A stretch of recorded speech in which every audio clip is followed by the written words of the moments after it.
कि कोविड है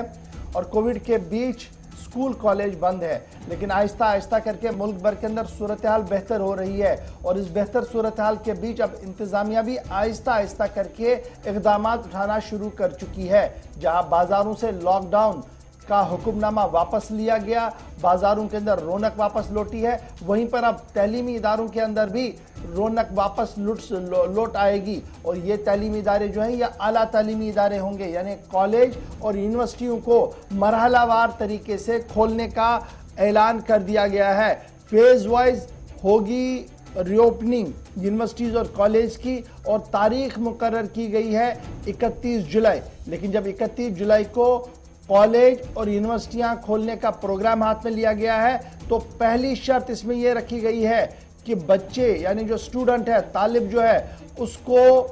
वैक्सीन होना चाहिए, यानी उसने वैक्सीन किया होना चाहिए। उसके साथ साथ स्टाफ के लिए भी लाजमी कर दिया गया है कि वो वैक्सीनेशन या तो 2 या 1 डोज उसने ली हो, तभी जाकर कॉलेज के अंदर या यूनिवर्सिटी के अंदर उसको आने की इजाज़त दी जाएगी। जहां कल सरकार ने यह फैसला लिया कि 31 जुलाई से यूनिवर्सिटी और कॉलेज को खोल दिया जाएगा, वहीं पर सरकार का एक और बड़ा फैसला भी है कि पंचायत लेवल पर अब डाटा तरतीब दिया जाएगा, और तरतीब देने के बाद उन लोगों को ट्रैक किया जाएगा जो कोविड पॉजिटिव होंगे।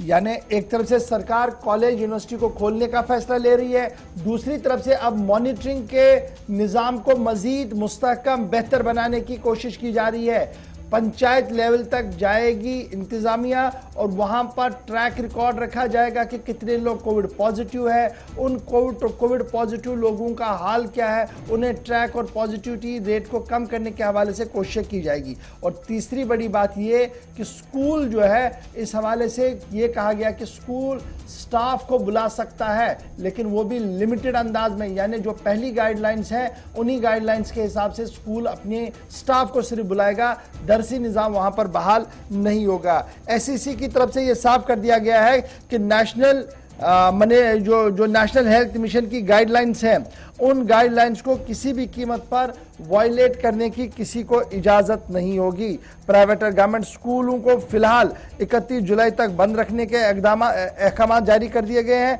और 31 के बाद जो है वो नया फैसला भी सामने आ सकता है। और बड़ी बात यह है कि जहां पर कमेटी की जो मुतलका कमेटी है, फैसला जिसने लिया है आला तालीमी इदारों को लेकर, उसकी तरफ से जब मीटिंग की जा रही थी तो एक चीज और भी इसमें डिस्कस हुई है कि जितने स्टाफ मेंबर्स की जरूरत है, यानी जरूरत से ज्यादा ना आए, और जो आएंगे चाहे वो तलबा हों या स्टाफ मेंबर्स हों, उसातिज़ा हों, उन सब के लिए पहली शर्त जो इस्फाक ने आपको बताया कि वैक्सीन होनी चाहिए। और जो लोग वैक्सीन के अहल हैं, अगर किसी वजह से वो वैक्सीन नहीं लगाते तो भी उन्हें कॉलेज या यूनिवर्सिटी के अंदर गाइडलाइंस के मुताबिक, अहकामात के मुताबिक दाखिले की इजाजत नहीं मिलेगी। इसके अलावा जहां पर पंचायती सतह पर इस वक्त निजाम को बेहतर बनाने की कोशिश है, तो इंतजामिया ने एक चीज और भी की है कि जिन ब्लॉक्स के अंदर या जिन हिस्सों के अंदर 4% या इससे ज्यादा पॉजिटिविटी रेशियो हो जाता है, कोविड पॉजिटिव केसेस ज्यादा हो जाते हैं, वहां पर टेस्टिंग और ट्रैक का फॉर्मूला जो है वो अपनाया जाए। यानी जो लोग पॉजिटिव पाए जाएंगे, चाहे वो मुश्तबा तौर पर हो, जिनकी तस्दीक हुई हो,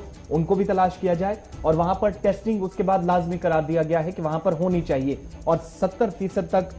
जो है आरटीपीसीआर की शरह को बढ़ाने का इस मीटिंग के दौरान भी, और महकमा सेहत के जो सीनियर अफसरान हैं, जिम्मेदारान हैं, उनके साथ बात करने के बाद भी ये चीज डिसाइड हुई है कि कम से कम 70 से 75% तक वैक्सीनेशन ये जो इस वक्त जो टेस्टिंग का सिलसिला है, इसको बढ़ाया जाना चाहिए। इरफान फाजिल हमारे साथ हैं। इरफान, श्रीनगर के अंदर हम देख रहे हैं यूनिवर्सिटी कॉलेजेस तो मुल्क के बाकी हिस्सों की तरह यहाँ पर भी बंद है। पूरी कश्मीर वादी के अंदर प्रिपरेशन तालीमी इदारों के अंदर, खासतौर से जो आला तालीमी इदारे हैं जिनको 31 के बाद खोला जा सकता है या खोला जाएगा, फैसला ले लिया गया है, इस सिलसिले में हम ग्राउंड पे देखें तो कितनी तैयारी है? क्योंकि वैक्सीनेशन जो है वो पहली शर्त इसमें रख दी गई है कंसर्न डिपार्टमेंट की तरफ से, हायर अथॉरिटीज ने। देखिए, बात अगर करें reopening of colleges and universities को लेकर, जिसका एक डिसीजन 31 तारीख के बाद आ रहा है, उसमें सबसे बड़ा इंपॉर्टेंट पॉइंट, जैसे आप भी बता रहे हैं और गौर साहब भी बता रहे हैं, वैक्सीनेशन है, जिसके लिए स्टूडेंट्स और स्टाफ को, या खास तौर पर जो ये कंक्लूजन में अगर देखेंगे तो इनके लिए काफी इंपॉर्टेंट है। इस वैक्सीनेशन प्रोग्रेस को लेकर अगर देखा जाए, अभी जो रिपोर्ट आ रही है, तकरीबन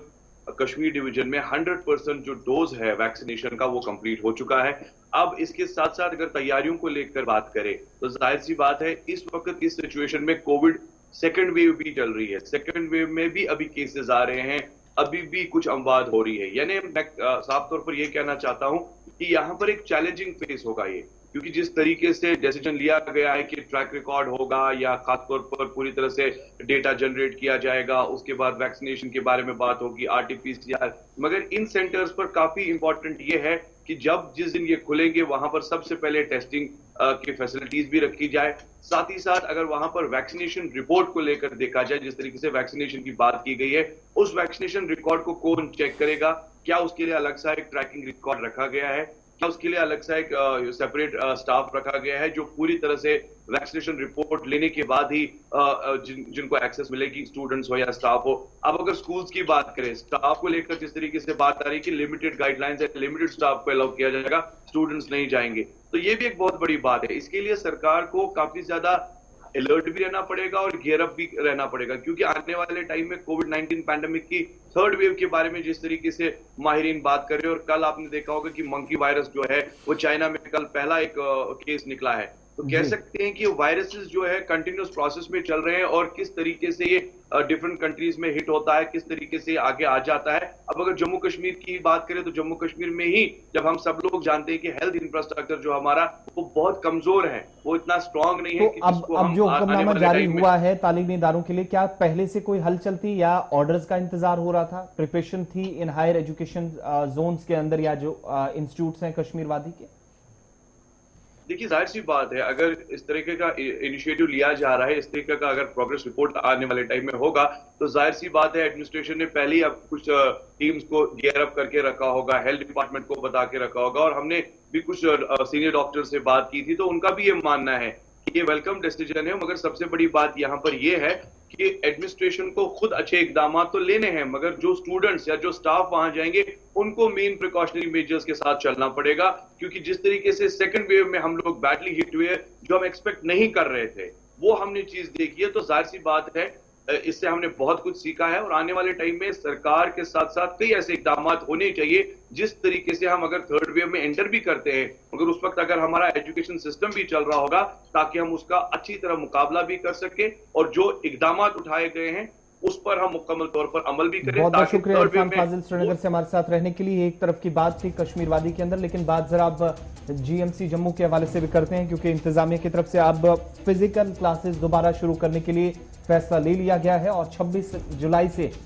फिजिकल क्लासेस जो हैं इस बड़े इदारे के अंदर शुरू होंगी। इससे मुंसलिक जो जितने भी इंस्टीट्यूट्स हैं वहां पर होनी है। कोविड के पेश नजर पिछले साल से बार बार ये क्लासेस मुतासिर होती रही और बीच में ऑनलाइन प्रोसेस जब चला तालीम का, तो उन डॉक्टर्स को, उन कोर्सेज करने वाले जो मेडिकल की फील्ड में थे, उनको सख्त मुश्किलात से दो चार होना पड़ा। लेकिन अब गवर्नमेंट मेडिकल कॉलेज जम्मू की इंतजामिया ने फैसला लिया है कि जो फिजिकल क्लासेस हैं उनको दोबारा शुरू कर दिया जाएगा एक हफ्ते के बाद, यानी 26 तारीख से आगाज हो रहा है। डिपार्टमेंट ऑफ हेल्थ की तरफ से जारी किए गए बुलेटिन के मुताबिक अब बाज़ाब्ता तौर पर ऑफलाइन क्लासेस जो हैं वो शुरू की जाएंगी, रीओपन होगा, उस मोड को दोबारा से शुरू किया जाएगा जो कोविड से पहले था। और इस सिलसिले में बाज़ाब्ता तौर पर तलबा और जो वहाँ पर उस्ताद हैं उनके लिए भी ये लाजमी करार दिया गया है कि कोविड वैक्सीनेशन जब तक नहीं की जाएगी और फिजिकल डिस्टेंस को जब तक मेंटेन नहीं किया जाएगा तब तक दरसी निज़ाम को पूरी तरह से बहाल नहीं किया जाएगा। इसलिए ताउन मांगा गया है तलबा से भी और उस्तादों से भी। तो ये बात